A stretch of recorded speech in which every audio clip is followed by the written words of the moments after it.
from 1984. It's the sequel to 2001: A Space Odyssey, with 2010, the year we make contact.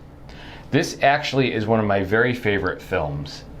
I will talk a little bit about why I like this so much. I'll talk a little bit about 2001: A Space Odyssey, but what I want to talk about first is the fact that I asked you if you wanted to see this because you're really interested in space and space travel and that kind of science.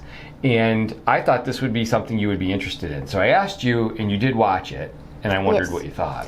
I actually really did like this movie. I think that it was cool because it was a little science fiction, but it wasn't completely science fiction. But also I liked it because I think that when they made this, they had high expectations for what we were going to do with space. Right, by 2010, right? Right. We, as far as I've heard, we're in 2020 and we haven't gotten that far in space. No, not at all. We have plans to get that far. Now, Arthur C. Clarke wrote the books that this series is based on. He actually wrote 2 other books.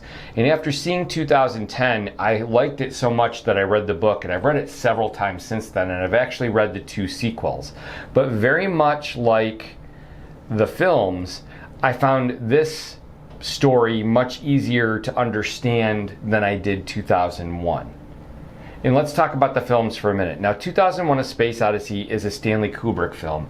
And I'm not disputing for a second that Stanley Kubrick is brilliant. He's so brilliant that I can't always understand what's going on in his movies.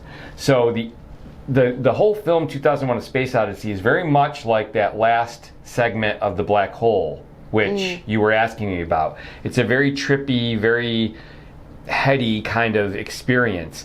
And while I think the imagery is very interesting and the cinematography is gorgeous, I do have a little trouble understanding all the concepts, but I think he wanted that. I think he wanted there to be a lot of mystery in the film. And I think 2001 plays like poetry. And while I can read poetry, I can read Shakespeare and understand it, some poetry gives me trouble, and that film gives me trouble. And again, I think that was the intention. 2010 answers more questions, and while some people fault it for that, I actually like it for that reason. It's a much more linear type of storytelling. It's prose versus poetry. Peter Hyams worked directly with Arthur C. Clarke when he was developing the film. They connected. They actually had what was considered the first email connection for a movie set, so that Hyams could consult with Arthur C. Clarke on a daily basis. And I think this film turned out brilliantly. I really like this film a lot. Yes, I really like this film too. I think that it's very cool of the special effects. I like the planets, and I think they're very pretty. And very believable? Do you think it's believable? Right. Believable. And I also liked how there were 2 different ships that they were working with. Right, because the Leonov goes out and they're trying to resurrect the Discovery. They're trying to recover that because it was abandoned. Now, I understand 2001 well enough, and they give you the little recap at the beginning of this film to kind of get you up to speed. And I explained a little bit to you, and I think you were able to follow the plot line just fine. Now, this actually features one of my very favorite actors, who's Roy Scheider. And actually, Helen Mirren is in here too, and I think she's brilliant. I love both of them. Roy Scheider is one of my favorite actors in many films. I like him in this, Jaws, Blue Thunder, and anything he was in I've seen. Sorcerer even, which was a more obscure film. I think he's great in this. Now, he's Haywood Floyd, and he's basically the lead. And what did you feel about his performance? Did you like his character? I did. I think that he was funny at times and sarcastic, but I think that he was also serious, but not too serious. I feel like sometimes characters are too serious to the point where sometimes you even don't really like them. I think that he was just a right mix, his character. I think what I like about him so much is he's so real. I mean, I think that's what you're talking about. I think he's very real. And even his looks, he reminds me of relatives of mine from when I was a kid and going to parties. Like, I could see him being there and hanging out with my dad and my uncles and just, you know, kind of talking at the party and about family things and whatever else. And I think that's part of his appeal to me. I mean, he's a brilliant actor, but that's because you almost don't see, well, you don't see him doing the work. You don't see him acting. It feels like he is whoever he's portraying at that moment, to me anyway. Yes, I do think so too. And I think that there are a couple of funny characters in here, or at least some funny lines. And one engineer says, "I'm afraid of heights." The engineer that's on the ship. John Lithgow's character, yes. And I'm like, there's really no heights in space. But then you said, "Wait for it." And then I actually saw all of it, and I'm like, yeah, he steps out of the ship, and there is Jupiter below him, way below him, and it's just. Yeah. But that looks so real. And they're not connected to a rope. No, it's just a tether between the two astronauts who are moving from ship to ship, and they've got this, little kind of jetpack thing that will guide them. That's brave, and it looks so real. I mean, I think that's part of it. I thought it was really well portrayed, and I think that the hook in this is kind of what you were alluding to at the beginning, which is it's a plausible future. It looks like it's an attainable future, maybe not too distant, certainly not by 2010, as you said, but for where we're at right now, it still has that. And it has an interesting storyline where it treats, the alien life as compatible with ours in some ways, right? I thought that when they brought Dave Bowman's character back, and the actor who played him, and then Douglas Rain to do the voice of HAL, I thought that was a nice touch. I thought it tied the two movies in really well. And supposedly they are going to make, or they were in the works to make 2061 and 3001 at some point. And I hope they do, because those are interesting stories too. But for my money, of the 4 books in the Odyssey series, this is my very favorite. I've read it multiple times, and I find it to be the most intriguing and imaginative in a lot of ways. Were you interested more in space after seeing this, or?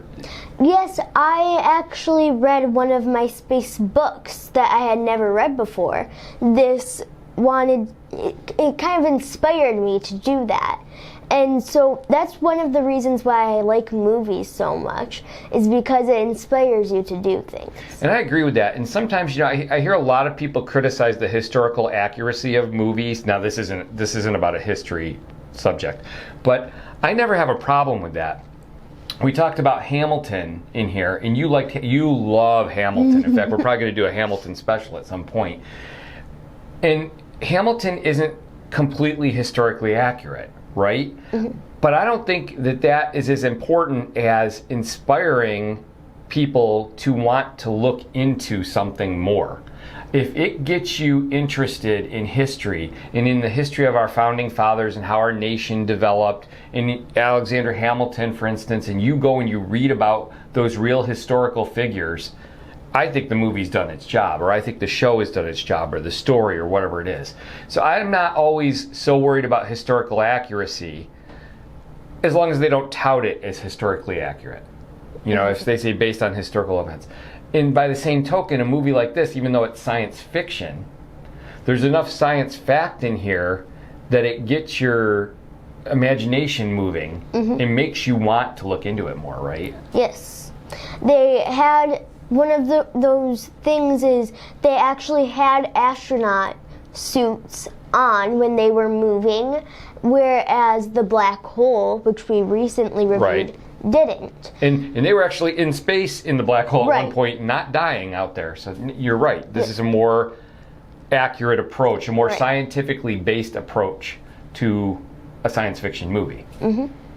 So a couple things, like the ship, the Russian ship there would actually be the prototype for ships in the show Babylon 5 that was on TV some years later. And even one of the spacesuits was used in that television show. Lots of cool facts here. It's actually James McEachin's last film role, and I think he's really kind of brilliant as an all-around person, not just as an actor, but he was in the music business. He was a soldier and was awarded for bravery. He's been an author, and he's in here and he does a great job. He's the one that's on Earth that has to go into the White House and tell the president that we need to hitch a ride with the Russians. You know, and he does a great. They have a nice scene between the two of them in there. A lot of good actors here. Bob Balaban, some of the actors playing the Russian roles. And I mentioned Helen Mirren earlier. She's the captain of the Russian ship. I think she's great. She actually has a Russian background, and she actually speaks some Russian. She was very believable in the role. I guess this was her first American movie role and helped her get, into that union or something like that. And actually, the guy who plays Pete in MacGyver is in here, yes, too. Dana Elcar is at the beginning of the film, and I knew you would be excited about that. He does a nice job, too. I knew it right when I saw him. I'm like, that's Pete. Yep. And this is one of those movies, if it's on TV, no matter where it's at in the storyline, I'll watch it. And that'll actually make me want to watch the whole thing again. I've watched it many times. I enjoy it every time. I realize the brilliance of 2001. I think this is just as brilliant in a different way. It's prose compared to poetry, and I think both films are successful in their own way. So I think it's a great film. I really do. Yes, me too. All right. Well, anything else? No, I don't think so. Okay, for you? One to see. This is definitely one to see for me too.